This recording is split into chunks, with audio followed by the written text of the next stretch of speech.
Dunay mga balatian sa panglawas. Aduna kami ipakita kaninyo nga mga higdaanan nga giingong makaayo sa inyong mga balatian. Ug uban pang mga mahinungdanong segments nga dinhi lang ninyo makitaan. Ako si Luan Mirandina, uban ko ninyo ug ablihi ang inyong mga mata sa mga isyu karon. Dili ikalimod nga ang speed stacking ug speed cubing mo'y usa na karon sa gikahiligan sa mga batanong Subuanon.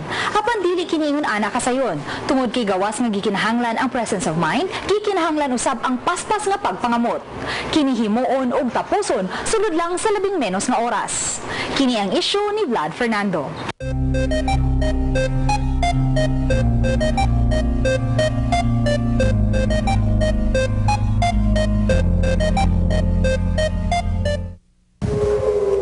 Kung sa milabay nga Sabado ato nasaksihan ang usa ka linahi nga matang sa kaugnat sa kusog. Apan karon mga kapuso, lain gihapon nga abilidad o katakos sa mga Subuanon ang atong sukdon gamit gihapon ang atong mga kamot. Kung abilidad na gani ang hisgutan, di gayud magpawahi ang mga Subuanon. Tungod sa bisan unsa mang natad, di kita palubig hilabi pa kung kini gigamitan dili lamang sa atong kalantip sa panghuna-huna. Apan, lakip na ang kahanas sa atong pangamot. Ug usa sa mga makasukod niini mao ang duwang Rubik's Cube. Ang mga miyembro sa Philippine Cubers Association Cebu Chapter makonsiderar karon nga usa sa mga banggiitang speed cubers sa dakbayan. Kahanas, maabilidad ug puno sa katakos, maoy mahulagway niining maong grupo. Si JB Cañares, usa sa mga record holder pag-abot sa speed cubing, usa sa mga responsable pag-umol sa maong grupo dinhi sa Sugbo ni atong tuig 2004. Gusto mi na kanang maparami sa gawas ba kanang mga competition sila ana. So mo to try na mo contact sa asa lang na may mga social networks na pwede na mo gamiton. So mo to naka-realize mi na po mga uban po na ginagmay po na grupo sa Manila. So naki-coordinate mi nila, tinabangay lang mi. Maunang sa ilang paningkamot, nagkadaghan na ang grupo o ubay-ubay na sab ang nagkahilig niini. Ang Rubik's Cube usa ka 3D mechanical puzzle nga naimbento ni atong tuig 1974 sa usa ka Hungarian sculptor o professor of architecture nga si Erno Rubik. Gitawag kini nga Magic Cube kaniadto hangtod sa karon ginganlan na kini og Rubik's Cube gikuha sa ngan sa mismong nakaimbento. Karon dili na lamang kini yanong Rubik tungod kay sa paglabay sa panahon nagkadagan usab ang klase niini nga maoy hinungdan nga nahimo kini nga mas exciting sa pipila. Kini sama sa naandang standard size niini nga 3x3x3. Apan aduna usay mas gamay niini ang 2x2x2. Duna usay 4x4x4 ug musunod ang 5x5x5, ang 6x6x6 ug ang mas dako nga 7x7x7. Duna usay mala pyramid nga gitawag og pyraminx ug ang megaminx. Ang 22 anyos nga si Jedrick Remonde duna usay koleksyon sa laing matang sa Rubik's Cube. Usa na niini ang Mirror Cube. Dili kini yano nga Rubik's Cube tungod kay sukwahi sa naandan. Linahi ang pagsulbad sa puzzle niini tungod kay ibase kini sa forma o shape. Unlike sa standard nga Rubik's Cube, kay by color ni siya. Kani by shapes ni siya. So kanila lain ni siya shape each style. Usab siya gitawag nga Fisher's Cube. Gibase ang pangani ini sa laing nakaimbento niining linahi nga klase sa cube nga si Tony Fisher. Ang difference po ani niya is napo siya color of course na ang naka-differ ani niya sa normal nga Rubik's is ang Rubik's Cube mangod kay straight yung linya, but kani siya kay slanting ni siya, so makita ka so different gud ang shapes ani. May triangle kani kay square so good. Okay, Fisher Cube. Then usab siya ay moderno nga klase sa Rubik's Cube, ang gitawag nga Rubik's Slide. Usa kini ka battery operated nga duwaan nga napalit pa sa nasud sa Amerika. Maka-expect kag na siga-siga. And then ang akong duha ni siya ka mode ang time trial o kaning ordinary one. So akong gibuhat time trial. So mali akong for 1 minute kailangan makasolve ka 10 puzzles. So kani nga button ako na siyang ipislit. So mo ni akong kani nga red ako ni ibutan diri. So ako na ipislit ang movement ani niya rin na kanina po next sa kumpulmahon. Sa complicated po siya if kuan complicated po pa nagsama. Kailangan in 1 minute masolve mo ang napo kabuok. Na.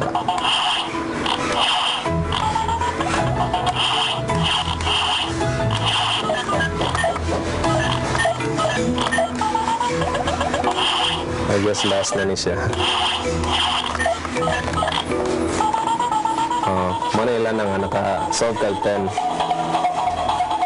So, nasa yung music po. Okay. Nagsugod lamang ang pagkahilig tungod sa iyang pangoryoso sa matang nga duwa. Ug tungod kay gusto niya mahagit, maunang way dudang usa na siya karon sa mga speed cubers sa Sugbo. Sa ilang grupo si Jedrick ang pambato sa one-hand speed cubing o pag-speed cube gamit lamang ang usa ka kamot. Gani nakaangko na siya og kadaugan og pasidungog sa pagsalmot sa mga kompetisyon. Usa na niini ubo sa one-hand category sa Cebu Open 2010 sa Philippine Cubers Association.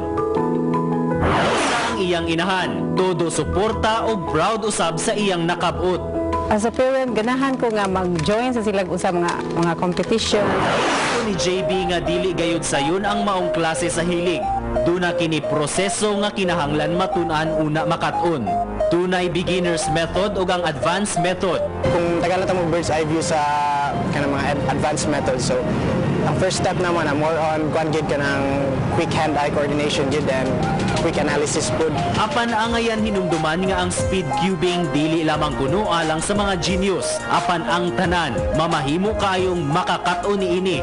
Gani duna usay mga pamaagi aron mamahimong sayon ang pagsulbad sa maong puzzle. Ilabi na kung kapaspas ang basihan. Din hinamusod ang paggamit og mga sequence moves ug algorithms. Kung kuan ka, you're into speed cubing, kaya kailangan ko siya kung gusto ka mag-break si mong kaugalingon time. Ug kung advanced method ang hisgutan, di usab magpauwahi ang laing miyembro sa grupo nga si Kini Kabahog. Siya ang pambato sa grupo pag-abot sa pagsulbad sa Rubik's Cube nga naka-blindfold o gitabunan ang mga mata. Ug syempre, wa nako palabya ang higayon ug akong gihagit mismo si Kini. Okay, karon mga kapuso atong i-challenge si Kini pinaagi sa pag-solve ni ining Rubik's Cube nga naka-blindfold.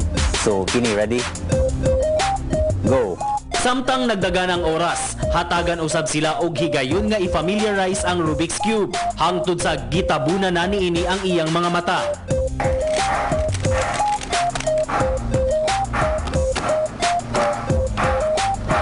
Wow, susud lamang sa 1 minute and 11 seconds na solve na ni Kini ang Rubik's Cube. Amazing kayo mga kapuso. Aminado si Kini nga sa wa pa mahanas sa maong duwa, niagi pa siya og kalisdanan. Medyo complicated siya pero in a simpler, let's say, layman's term, dapat first, memorize mo asa mo ibot ang one piece at a time. Kano siya, padung siya either diri na side, or diri nga slot. Then after that, butang mo blindfold, execute mo siya. Then namin gitawag nga setup moves. Ano siya, ibutang ako siya diri nga side. After na, i-undo na ako setup move. Para diliga po siya mabungkag.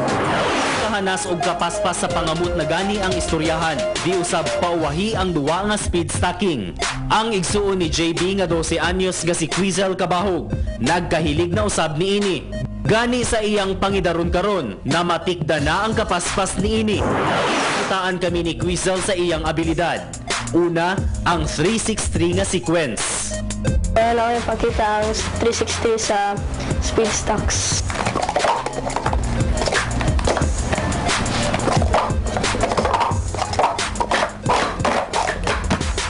Second.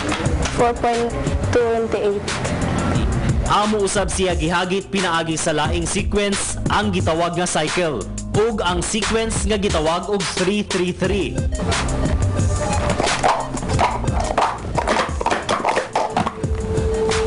3.28. 0.40. Ang speed stacking gitawag usab nga sport stacking o cup stacking. Usa kini ka individual o team sport nga dunay mga sequences nga sagad pyramid ang forma ngadto sa 3, 6 o 10 ka mga cups.